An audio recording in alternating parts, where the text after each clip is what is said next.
Stocks dropped on Wall Street Tuesday after President Donald Trump ordered a stop to negotiations with Democrats over another round of aid for the economy until after the election. Investors have been clamoring for more stimulus after the economy was punched into a recession by coronavirus shutdowns. The Dow swung instantly from a gain of about 200 points to a loss of about 300 points.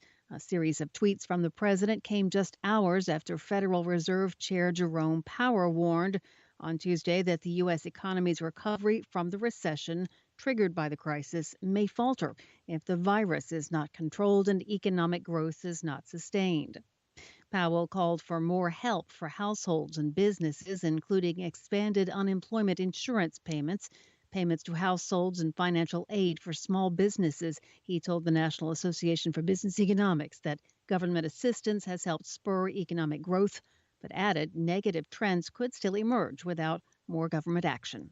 Top U.S. military leaders, including the chairman of the Joint Chiefs of Staff, General Mark Milley, are self-quarantining after contact with a top U.S. Coast Guard official, Vice Commandant Charles Ray, who has tested positive for coronavirus. Pentagon officials confirmed to VOA that all the service chiefs who attended meetings with Ray at the Pentagon last week tested negative for the virus early on Tuesday. A spokesman told reporters the leaders are self-quarantining, quote, out of an abundance of caution. He emphasized that none of those in contact with Ray are experiencing any symptoms of illness. Officials say it's unclear where Ray was exposed to the coronavirus. Armenia and Azerbaijan are accusing each other of targeting civilian populations in a dangerous flare-up over the disputed separatist enclave of Nagorno-Karabakh.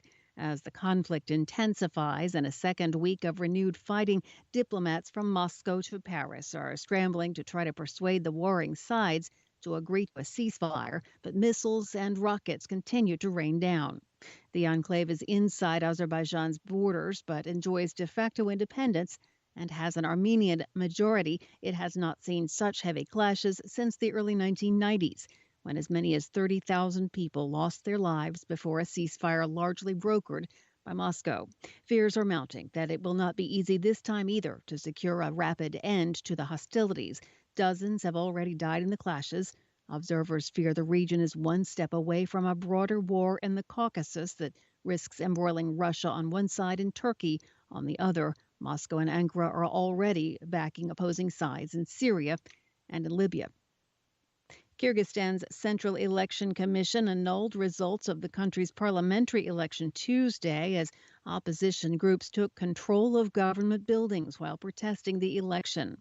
Members of several opposition parties said they plan to oust President Sarunbay Jeenbekov and establish a new government.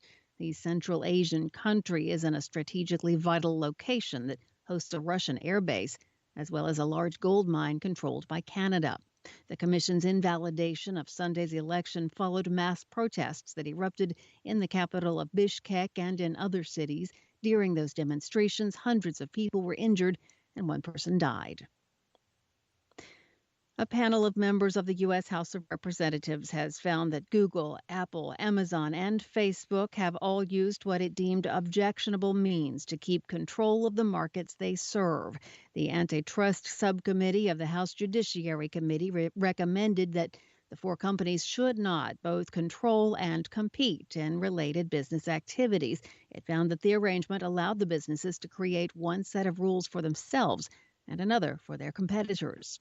The nearly 500-word report issued Tuesday compared the tech giants to, quote, the kinds of monopolies we last saw in the era of oil barons and railroad tycoons.